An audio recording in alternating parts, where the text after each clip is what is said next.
olunaku lw'eggulo omukulembeze eggwanga era akutte ebendera y'ekibiina ky'NRM General Yoweri Kaguta Museveni yamaliriza enteekateeka y'okunoonya akalulu mu bitundu ebya Buganda. Olwaleero Museveni azeeyo mu ttundutundu eri Elango okunoonya akalulu mu bitundu bye yalemererwa okutuukamu gye buvuddeko olw'emirimu emitongole gye yaliko ng'omukulembeze eggwanga. Pulezidenti Museveni Yayuguumizza disitulikiti y'e Kole n'ekibuga Lira oluvannyuma lw'enkuŋŋaana ze okwetabwako Namungi w'omuntu. We are grateful for the wealth creation schemes, especially the parish development model, where a number of our people have benefited. The roads are good, the hospital, the schools, government projects are all coming, so the people of Kole are very happy, and they're going to vote President Yoweri Museveni with over 80%. Ono asookedde Kole ng'olukuŋŋaana lukubye ku kisaawe ky'essomero lya Chubana Secondary School gy'avudde okwolekera mu kibuga Arua gyakubye olukuŋŋaana olwokubiri olubadde ku kisaawe ekya Golf Course.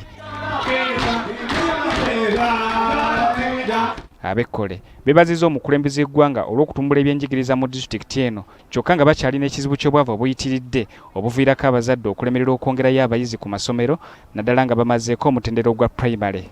UBOS data shows enrollment in Lao in secondary education at just 14.5% against the national average of 27%. A big contributor to this low enrollment are the high school charges coupled with poverty, which has led to many dropouts. Olukuŋŋaana Pulezidenti Museveni lwakubye Kole lwetabiddwako ne bannansi okuva mu ggwanga lya Nigeria abasazeewo okujja mu Uganda okunoonyeza Pulezidenti Museveni akalulu nga bamwebaza olw'okuleeta emirembe mu Uganda ne Africa okutwaliza awamu. Uganda, everybody knows how he put his time and resources to make sure Uganda is safe. So we as Nigerians, we are ready to collaborate with the parliament and with the government. Abanigeria bano batendereza Museveni olw'obumalirivu bw'ayolesezza ng'akulembera eggwanga nabwe kityo baagala ensi eziri ku ssemazinga wa Africa okuteeka mu nkola ekirowoozo kya Pulezidenti Museveni okukolera awamu kiyambeko n'okwongera akatale k'ebyamaguzi ebikolebwa mu nsi zino. We as Africans, we need to work together to ensure that these people of highest esteem like President Museveni is supported and have a show of will and cooperation in terms of political development. Pulezidenti Museveni ng'asaba abatuuze b'Ekole ne Lira akalulu abasomeseza ku ngeri gye basobola okulima n'okulunda nga bayita mu nkola eya eka model. So you people in Lango are sitting in gold mine. Unitibedo unukana mechente tie yera duong. These wetlands. Ikuli ame unitie unukede. You shouldn't go in the center of the wetland. Pe woru ni diere me ikulu. You should go on the periphery like I have done there. Woru ni lahe. You make a fish pond there. Iteke tunuka gwokorech kano. Museveni asinzidde Kole n'agumya abatuuze nti gavumenti ya NRM yamaze dda okufuna ensimbi ez'okuliyirira abaakosebwa olutalo nga mu kiseera kino balinze kimu okulonda ku ggwe olwo beetegereze bonna abalina okufuna ku nsimbi zino.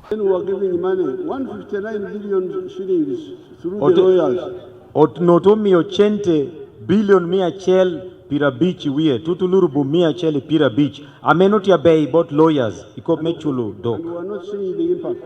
Etu no pocho neno chene cha kati ya tunu bot wegigi. So I call leaders from Teso. Ssabakunzi w'ekibiina ky'NRM Rose Nansubuga Senninde ategeezezza nti okutwaliza awamu enteekateeka y'okunoonya akalulu ka Pulezidenti Museveni etambudde bulungi era ajjukiza bannayuganda okwetaba mu kulonda ng'ennaku z'omwezi 15 omwezi guno. The schools, government projects are all coming, so the people of Kole are very happy, and they're going to vote President Yoweri Museveni with over 80%. Ono asookedde Kole ng'olukuŋŋaana lukubye ku kisaawe ky'essomero lya Chubana Secondary School gy'avudde okwolekera mu kibuga Arua gyakubye olukuŋŋaana olwokubiri olubadde ku kisaawe ekya Golf Course.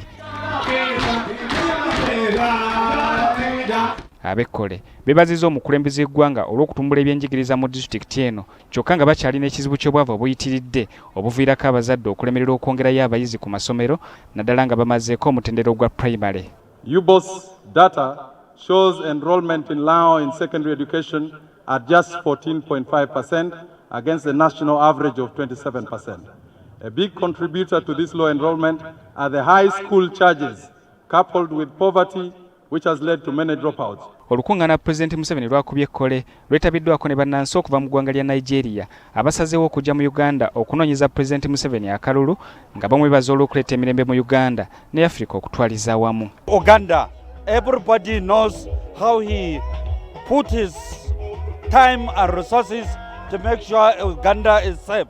So we as Nigerians, we are ready to collaborate with the parliament and with the government. Abanigeria bano batendereza Museveni olw'obumalirivu bw'ayolesezza ng'akulembera eggwanga nabwe kityo baagala ensi eziri ku ssemazinga wa Africa okuteeka mu nkola ekirowoozo kya Pulezidenti Museveni okukolera awamu kiyambeko n'okwongera akatale k'ebyamaguzi ebikolebwa mu nsi zino. We as Africans, we need to work together to ensure that these people of highest esteem like President Museveni is supported and have a show of will and cooperation in terms of political development. President Museveni ng'asaba abatuuze b'e Kole ne Lira akalulu abasomeseza ku ngeri gye basobola okulima n'okulunda nga bayita mu nkola eyaffe eka moddo. So you people in Lango are sitting in gold mine. Unitibedo unukana mechente tie yera duong. These wetlands. Ikuli ame unitie unukede. You shouldn't go in the center of the wetland. Pe woruni diere me ikulu. You should go on the periphery like I am there. Woruni lahe. You make a fish pond there. Iteke tunuka gwokorech kano. Museveni asinzidde Kole n'agumya abatuuze nti gavumenti ya NRM yamaze dda okufuna ensimbi ez'okuliyirira abakosibwa olutalo nga mu kiseera kino balinze kimu okulonda ku ggwe olwo beetegereze bonna abalina okufuna ku nsimbi zino. Then we are giving money 159 billion shillings through the lawyers. Notomi 80 billion mia chel pira beach wiye tutulurubu mia chel pira beach amenoti ya bei bot lawyers ikop mechulu dok. And we are not seeing the impact. Etu no pocho neno chene cha kati ya tunu bot wegigi. So I call leaders from Teso. Ssabakunzi w'ekibiina ky'NRM Rose Nansubuga Senninde ategeezezza nti okutwaliza awamu enteekateeka y'okunoonya akalulu ka Pulezidenti Museveni etambudde bulungi era ajjukiza bannayuganda okwetaba mu kulonda ng'ennaku z'omwezi 15 omwezi guno. Abavubuka mu Uganda yonna okutwalira awamu bannange obutabuzaabuzibwa obutakola nsobi ebyo bye mutaalabako bye mutaagala kumanya bye mutaagala kuwulira mikwano gyange buli lw'obeeraawo nga toyagala kumanya gye tuvudde wa Uganda tojja kutegeera we tuli kati era tojja kusobola na kusiima wadde okumanya wa gy'oyagala okulaga. N'olwekyo bwe mubanga mwagala okubeera abakulembeze b'enkya muyina okutegeera wa gye tuvudde. President Museveni aliwo okuteekateeka n'okusimo n'okunyweza omusingi ogwo gwe mwagala okusimbirako enkya. Kyenva mbakubiriza bannange mulonde President Yoweri Kaguta Museveni ng'ennaku z'omwezi 15 January.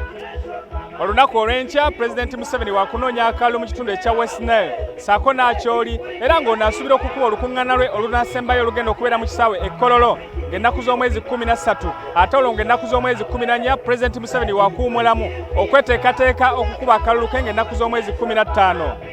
Ze Zubairi Luwalira, BBS Telefayina wano mu disitulikiti y'e Kole. Kale twagala kubabuuzaako kajje akakomawo eno. Twagala babuuza ku basibo ne banyama yonna gye musinzira okubanga ate mutulaba amakyago olunaku olwaleero mwasuze mutya mwebale kubanga ate mulaba Telefayina zigirayo akakomawo wano. Lunaku olwaleero kitegeeza ntubuzayo ennaku 6 ate okutuuka ku kalulu ka bonna ng'ennaku z'omwezi 15 January. Obudde buweddeyo kansubire nti no wategedde wawo olina okulondera n'akakongeko wakafunye dda. Bwe tutandise n'enteekateeka nga bwe yabadde